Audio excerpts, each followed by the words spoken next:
Hello and welcome to this edition of Wineskins. I'm your host, Father Jim Korda.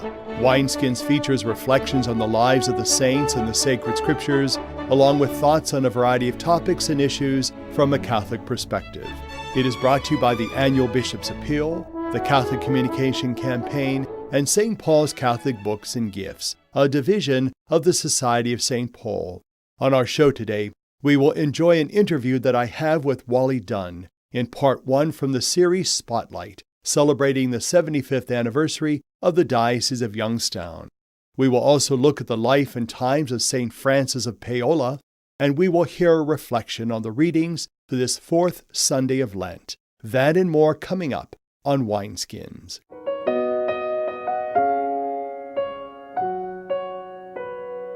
With me now is Nancy Voitus, who is the Executive Director of Catholic Charities for Mahoning, Columbiana, and Trumbull counties. Welcome back to Wineskins. Thank you. We know that housing issues for Catholic Charities really is at the forefront nowadays. There's a lot of people that are in special need.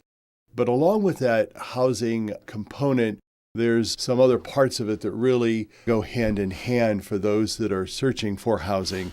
For example, the financial component or the budget component. Talk about those and why is that important? And why does it all have to be kind of copacetic? Okay. One of the programs that Catholic Charities offers in the diocese is a housing counseling program. We're a HUD-certified program. We have housing counselors who deal with three major aspects. One of them is foreclosure prevention. So people that are facing possible foreclosure can come in, and we usually do some kind of assessment. We try to work with different programs that might help them reassess their mortgage, remodify it, something along those lines. We also do a pre-purchase education program where we will work with people who are for the first time going into housing that may need some special help, especially around budgeting, preparing to be a homeowner. We also have a down payment assistance program that we have through the state where we get funds that can help home buyers, usually first-time home buyers, with some type of down payment program. And then the third component that I add in there is budgeting and financial education. So we're also looking at extending that financial education to people that are seeking rent. So if somebody's calling us because they're being evicted, we want them to go through a budgeting and financial education kind of curriculum so that they can see what led us to getting here and where we're going down the road. To keep housing. I mean, the goal is always to keep people in stable housing. In your experience, is the housing situation, people who are really struggling to maintain their home or apartment, is that really getting worse nowadays? I don't know if it's getting worse. I know a lot of people are really challenged. I mean, certainly the issues going on with GM closing are causing people that have mortgages. Have seen a little bit of an increase of people that are already anticipating, what am I going to do when I'm out of a job up there? A lot of people are working in retail and, restaurant, which are fine professions, but they don't usually pay great. Right. So sometimes the rent and what people need to afford as far as rent or mortgages can sometimes, be challenging. The sad thing appears that people really go from month to month with their paycheck. Right. And then if something happens, whether it's an illness or medication or whatever it is, they find themselves struggling and going day to day, really. What can you do to reassure those people that Catholic Charities is really there to help them, not to give a handout, but really to help educate them so this doesn't happen in the future? Right. Well, sometimes people do have a situation that occurs where they don't have a rainy day fund. If they, they need tires or something happens to their car, sometimes that can really set somebody back. So what we really try to do is help people look at a budget, look at what their income is, and what the expenses are, and where can we be maybe making better decisions about what we're spending our money on so that we can put a little bit away so when those things do happen, they have a little bit of a fund that doesn't set them into a tailspin with all of their bills. So sometimes it's just about making good decisions.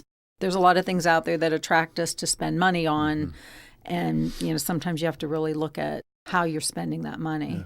There's another component, I think you call it the volunteer income tax program. Briefly, what is that about? Yes. In Mahoning County, we're partnering with the United Way and with the IRS, where we have a grant that comes in that provides free income tax for qualified people. It has to be simple income tax. We don't do businesses. We don't do, it's usually simple income tax, but we try to encourage people. We have this partnership in Mahoning, but this is in any of the counties in the diocese. Somebody is probably offering free income tax. AARP usually has sites. I know in Trumbull County, they have a number of sites where they offer free income tax. So that way we're trying to get people not to be attracted to places where they're going to take a large fee out of your return. We want to make sure they're looking at earned income tax credit, all of the things that they may be eligible for. So there's volunteers that are at sites throughout the county.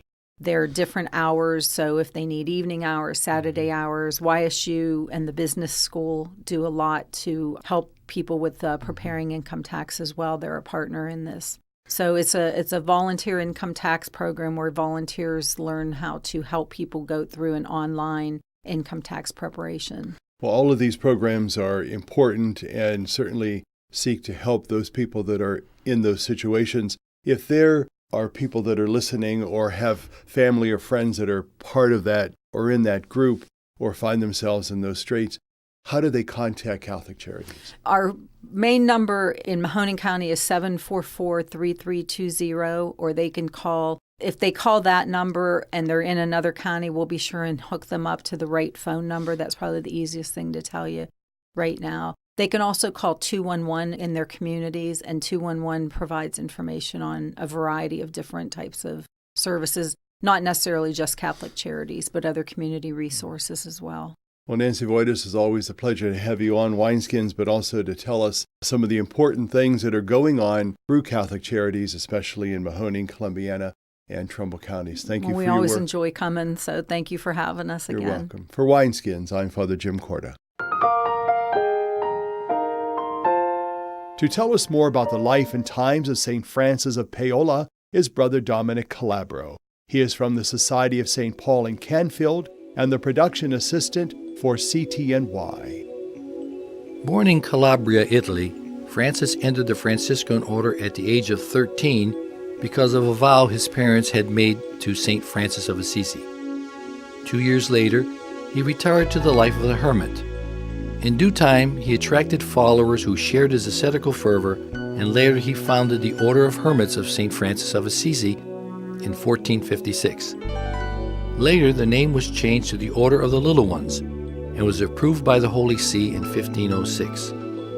The observances of the Little Ones were stricter than those of any other religious order at the time, for they not only observed a perpetual fast, but they abstained from eggs and milk as well as meat.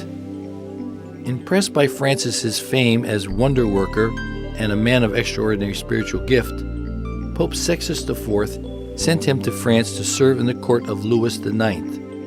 After the death of the king, Francis remained as spiritual director of Charles VIII and to serve King Louis XII. Because of his influence at court, he was successful as a peacemaker. St. Francis spent 25 years in France, founding numerous monasteries, and he died there on Good Friday in 1507. He was canonized in 1519 and named the patron of seafarers in 1943.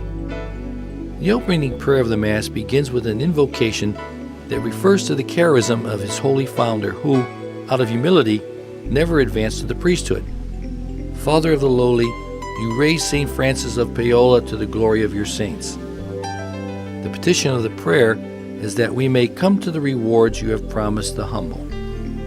The life of this miracle-working and austere hermit, who vowed to observe the Lenten fast throughout the entire year, was something truly extraordinary in a society that was so averse to any ascetical practices. His example is significant for us in the light of St. Paul's statement that summarizes the spirituality of St. Francis of Paola. The love of Christ impels us. His rigorous austerity was sustained by his meditation on the passion and death of Christ. This is evident in the letter he wrote to the procurator of a hermitage in Italy. Fix your minds, then, on the passion of the Lord Jesus Christ. Inflamed with love for us, he came down from heaven to redeem us. For our sake, He endured every torment of body and soul and shrank from no bodily pain. He himself gave us an example of perfect patience and love. We could say that humility was the astounding virtue practiced by St. Francis of Paola. It was humility that caused him to refuse to be ordained a priest. True humility is difficult to attain, and especially for us today, but it is nevertheless true that our greatness in the eyes of God and people consists in the recognition of our littleness. We can make his deathbed prayer our own. Beloved Jesus, preserve the just, justify sinners, have compassion on all the faithful, living and dead, and be merciful to me, although I am nothing more than an unworthy sinner. For Wineskins, I'm Brother Dominic Calabro. Hello and welcome to Spotlight. I'm Father Jim Korda. During this series, we're going to celebrate the 75th anniversary of the Diocese of Youngstown. And joining me in today's show is Wally Dunne. Welcome to Spotlight. Thank you, Father. You know, you've been with the Diocese of Youngstown for a long time. I think it would be good for the folks that are with us to kind of give us a little background as to the beginnings of how you started with the diocese and what was your position and what that was all about. Well, my first assignment was at St. Paul's, Salem, taught 7th and 8th grade. I was there from 65 to 67. I went from there to St. Mary Warren, Ohio, and I was there as a teacher from 67 until I think it was 69, I think it was. And I was assigned as assistant principal, the first lay administrator in a Catholic elementary school in our diocese. Okay. Stayed there until the middle school was completed, and I was assistant principal in the middle school as well. And then in 71, I moved to St. Edward as principal, and I was there until 1989. And in 89, I had the opportunity to go to St. John in Ashtabula as principal, and I was there for 3 years, and then the diocese, of course, decided to close it. Right. And formed a couple of corporations, and we reopened it as an independent Catholic high school, and I appointed myself as president, and we hired a principal. I was there. I needed a paid job too, so I went to St. Patrick as principal, and I was doing both jobs for quite a while, and then I dropped out of the St. John job and stayed at St. Patrick Hubbard as principal until the diocese asked me to come down and be director of government programs, resource development at the central office. And I was there from 93 or 95, I think it was. And then after Nick Walsinovich left, Bishop Tobin appointed me as interim superintendent. And then Dr. Scooby came in as superintendent. I went back to my government programs job and later ended up as assistant superintendent, and that's when I retired out 2011. Okay. So officially retired. Officially. Now, we know that with the church, you really never retire. You still work or volunteer, give your time. Let's talk about Catholic education, because that's really one of the mainstays in the Catholic institution. Why are Catholic schools so vital to who we are as Catholics and to our mission? I'd like to look at some hard data on that. And I saw your question on the slip that you sent me. Reflecting back on the time of Vatican II, and I happened to be in the schools when Vatican II was just starting to gain traction, and the schools played a very important role in that, in helping our students and eventually their parents and the community through the change to the vernacular and the change in the order of the Mass and all those kinds of things. It was critical that kids learned that, and I think we formed kids who became a bridge from Vatican II into what our traditions have become now. I think too, I see the schools as critical in the whole tradition of our Catholic faith. The formative years that we have and what we're able to do with kids, say to kids, and have kids say back to us as students is a critical element in forming those kids into being good, active Catholic citizens. Some years ago, you're too young to remember this, I'm sure, but many years ago there was a real brouhaha across the nation because they found out that entertainment companies were introducing into their films every 10th frame a frame that said, "Eat popcorn." So it was subliminal. Yes. And people were outraged at that, but it worked, okay? And they were outraged at it, but sometimes we forget those lessons. So I think some of the subliminal things we do with kids in school too help them respond in ways in which the church would ask them to respond to their life and their society and their culture and their country and their state. And I think we're happy with that. Let's talk about the Catholic schools, because many of the institutions, many of the parishes in our diocese and dioceses across the country really had a parish school. What about those parishes that never had a parish school and don't have schools now? Are there any difference with them? What I see happening there is, in 1965 when I started at St. Paul, there were, I believe, 70,000 kids in our Catholic schools in the Diocese of Youngstown. We now have a kiss over 6,000. In 65, that was K through 12. Now, 1 through 12. Now it's K through 12. Right.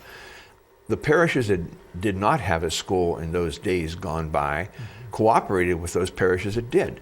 And as principal of St. Edward's School, I know, we had students there from Cyril Methodius and Peter and Paul, and parishes where they're St. Columba, where they're St. Cyril Methodius, where their parishes had closed the school, but they cooperated with St. Edward, and we received those kids into our enrollments. So even those parishes recognized importance of Catholic education. Their parents recognized it and went to the most available Catholic school. You'll remember the bishop's document some years ago where they said that Catholic education had to be both available, accessible, and affordable. I believe parents take that to heart. I think they do. Let's talk also about the sense that there are some Catholic schools that have an overabundance of non-Catholic kids present. Why is that okay, or why is that part of our mission? Well, I think we are no less a Catholic school when we have a population that might be 90 or 95% non-Catholic. When those parents come in and bring their children into school, they well know that those kids are going to be going to a religion class. Right. They have to attend respectfully. They are going to be attending the religious services that the rest of the school normally would be going to as well. They're not exempt from that. And often, some of our parishes or administrators will invite in some pastors from other denominations to meet with their kids and to share their life experiences and their faith experiences. They're very ecumenical in that way. I think it's been very good for us. We find a larger number of the non-Catholic kids coming in through the Ed Choice program, the state-supported program. It has had a tremendous impact on our schools, especially the Center City schools. For more information and to listen to Wineskins, please visit the website www.doi.org of the Catholic Diocese of Youngstown for more information. Stay with us. We'll be right back. After the Catholics of Warren stopped meeting in their homes and organized a structured parish, they used a former Episcopal church for their worship. St. Mary's Mission was established in 1837, yet the first resident pastor did not come to the parish until 1868. Other parishes quickly grew up in Trumbull County, including St. Stephen Niles in 1853, St. Patrick Hubbard in 1869, St. Vincent de Paul Vienna in 1871, now called St. Thomas the Apostle, and St. Rose Gerard in 1892. The other 15 parishes in the county were established after the turn of the 20th century. Congratulations, Catholic Diocese, for celebrating 75 years with pride in the past and faith in the future. The Johnsons enjoy Friday dinners out, nothing fancy, just time together to reconnect as family. They make sure others eat as well. By giving to Catholic Charities of Youngstown, the Johnsons join other angels who care for those in need, regardless of religion or race. Show your wings with a gift to Catholic Charities, changing lives one family at a time, providing housing, emergency financial assistance, senior services, and more. Give now at ccdoi.org.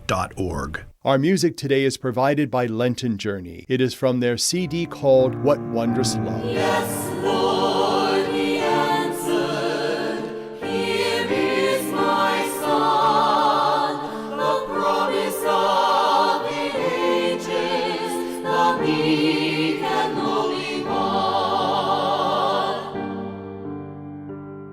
The wood that he carried up that hill gave new life to us all. For his promise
On this, the fourth Sunday of Lent, we will hear more about the sacred scriptures by Deacon Paul Lisko. He is from St. Charles Church in Boardman. I once received a card that had a picture of a bear on the outside with the words, "The secret of happiness lies deep down within us." If we listen closely enough, we can hear that voice calling out. And then, on the inside of the card, were these words, "Send down a chocolate donut." Now, chocolate donuts might not be the secret to happiness, but the stirring in the stomach, even if it was a questionable motivation, was enough to turn the prodigal son back home. He remembered his former happiness, regretted his sins, and just wanted some place in his father's home, even if it was a servant. It had gone all wrong for him, but his homecoming was more than he could have ever expected. When we sin, we usually try to convince ourselves that something that we know is wrong is somehow right. If we have enough courage to admit it, we soon realize that we're no longer happy. We can't be at war with God and at peace with ourselves. We can try, but it won't work. And we're not at peace with ourselves.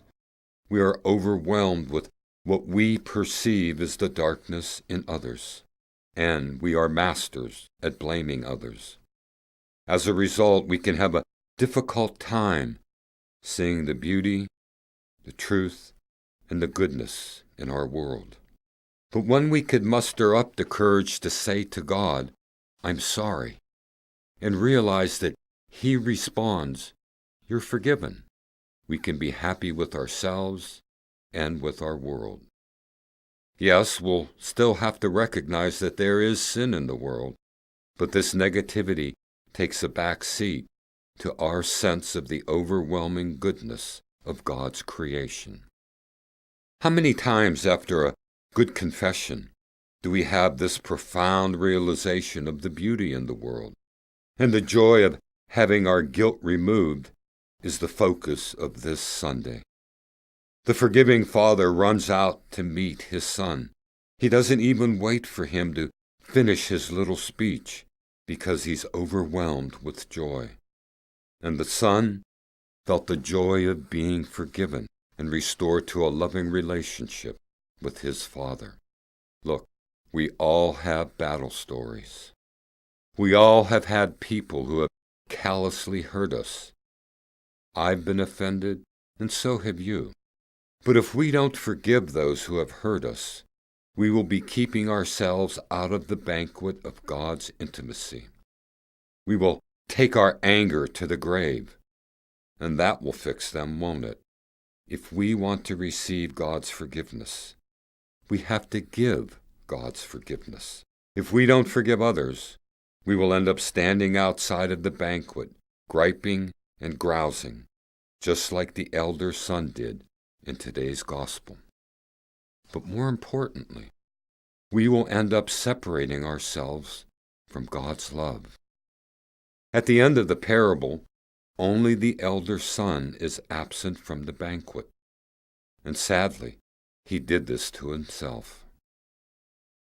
This man eats with sinners, and that's true. He welcomes and eats with us. He shows us a better way to live, a way free from sin. The parable of the prodigal son, forgiving father, and elder brother is a perfect depiction of our human condition, our weaknesses, and the unlimited compassion that God offers to us if we are willing to turn from sin and hatred and welcome His forgiveness.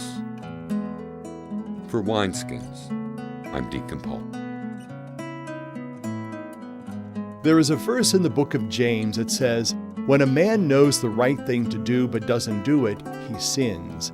In the eyes of God, respectable sins can be just as deadly as the vulgar sins."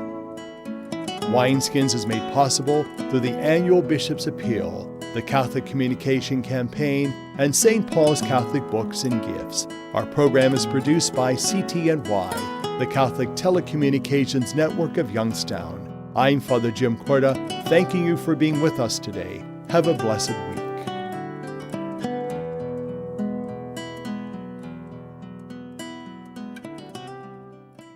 What have you done for your marriage today? I gave my wife a hug this morning. I told her I love her. I did her hair this morning. I think it looks pretty good. I cooked my husband's favorite breakfast. I bought her an orchid. What have I done for my marriage today? I sent my husband a love email. I read the newspaper to my wife, and it cracked her up. But she's still laughing. What have you done for your marriage today? Make a change for the better. Need help? Go to foryourmarriage.org, a message from the Catholic Church. They say America is the land of opportunity, but for some, life isn't so easy. Right now in America, 1 in 6 children lives below the poverty line. That's nearly 13 million children of all races, all across our country. Where do you draw the line and get involved? You can make a difference in more ways than you think. Go to povertyusa.org today, because 1 in 6 children in poverty is one too many. A message from the Catholic Campaign for Human Development.